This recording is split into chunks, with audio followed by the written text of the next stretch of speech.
Ma petite sœur, Émilie, a toujours adoré tenir un journal. Elle en avait des piles, avec des couvertures pastel et des petits cadenas, chacun rempli de son écriture brouillonne et de stickers. Elle les gardait jalousement, me menaçant de tout dire à maman si j'y jetais un coup d'œil. Mais Émilie est morte, il y a 3 mois. Elle n'avait que 11 ans. Un accident tragique, au lac.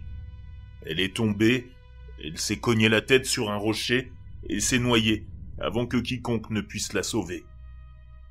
Les funérailles étaient insupportables. Et après, je n'ai pas eu la force de toucher à ses affaires. Sa chambre est restée intacte, comme un sanctuaire dédié à la fille qu'elle était. Mais la semaine dernière, maman m'a demandé de commencer à trier ses affaires. J'ai trouvé son dernier journal, dans le tiroir du bas de son bureau. Il n'était pas verrouillé. Je pensais que le lire m'apporterait un peu de réconfort, que cela m'aiderait à me sentir plus proche d'elle. Je me trompais. Les premières pages étaient normales. Ce soir, on a mangé de la pizza. J'ai pris 2 parts avant que Joey puisse tout dévorer. Il s'est fâché, mais je m'en fiche. Ça m'a fait sourire. Émilie adorait me taquiner. Les pages suivantes étaient pleines de petites bavardages sans conséquence, des plaintes sur l'école, des gribouillis de fleurs et d'étoiles, des listes de ses chansons préférées. Mais à mi-lecture, le ton a commencé à changer. J'ai vu l'homme encore aujourd'hui. Il était dans le jardin, à me regarder à travers la fenêtre. Je l'ai dit à maman, mais elle m'a répondu que je m'imaginais des choses. Pourtant, il est toujours là. Je le sens. L'homme. Je me suis arrêté, feuilletant les pages précédentes. Aucune mention de lui avant. Peut-être que ce n'était que l'imagination débordante d'Émilie. Elle avait toujours été un peu nerveuse, trop prête à croire au monstre sous le lit. J'ai continué à lire. L'homme s'est rapproché hier soir. Il a tapé à ma fenêtre. Il n'a rien dit. Il s'est contenté de me sourire.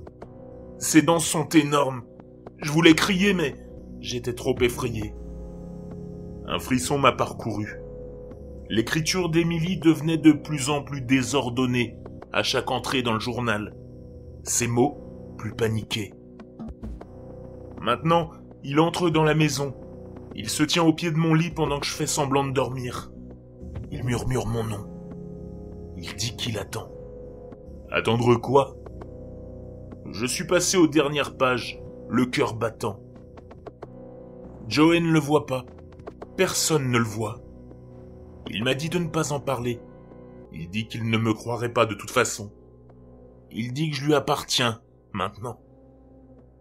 Je me suis arrêté de lire. Mes mains tremblaient. Ça devait être une sorte de blague, une histoire inventée par Émilie pour me faire peur.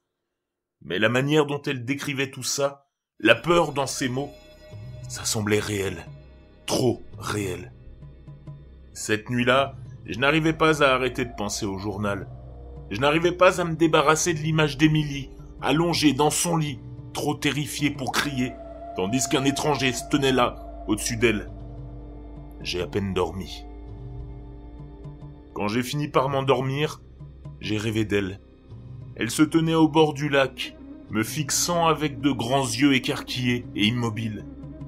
Ses lèvres bougeaient, mais aucun son n'en sortait. Quand je me suis réveillé, j'étais trempé de sueur. Et il y avait de la boue sur mes chaussures. Je me suis dit que ce n'était rien. Peut-être que j'étais sorti pour m'aérer l'esprit, et que je m'en souvenais pas. Mais le lendemain, j'ai trouvé une page du journal d'Émilie, posée sur mon bureau. Pourtant, je n'avais pas ramené le journal à l'étage. Et cette page, je ne l'avais jamais lue auparavant. Il était écrit « Il dit que Joey est le prochain. Il dit que Joey va bientôt me rejoindre. » Mon sang s'est glacé. Cette nuit-là, j'ai verrouillé la porte de ma chambre. J'ai essayé de me convaincre que tout ça était dans ma tête, que le chagrin me jouait des tours. Mais alors que je fixais le plafond, je l'ai entendu. Un tapotement. Sur ma fenêtre. Je ne voulais pas regarder. Je ne pouvais pas. Mais quelque chose m'a poussé à tourner la tête. Il était là. Un homme, grand et maigre, le visage pâle et tendu comme de la cire. Il m'a souri, dévoilant des rangées de dents pointues, et a posé un doigt sur ses lèvres. Je ne pouvais pas bouger. Je ne pouvais pas respirer. Quand je me suis réveillé, c'était le matin. La fenêtre était verrouillée, aucune trace de quelqu'un dehors. J'étais presque convaincu que c'était un rêve. Jusqu'à ce que je descende et trouve une autre page du journal d'Emily sur la table de la cuisine. Il dit que c'est l'heure. Il dit que Joey lui appartient maintenant. Je n'ai pas dormi depuis. Je n'ai pas quitté la maison d'ailleurs. J'entends des tapotements aux fenêtres, des murmures dans l'obscurité. Hier soir, j'ai trouvé des empreintes boueuses menant du lac à la porte de ma chambre. Je pense que je comprends maintenant. Emily n'est pas tombée. Elle ne s'est pas cogné la tête. Il l'a prise avec lui. Et maintenant, il vient pour moi.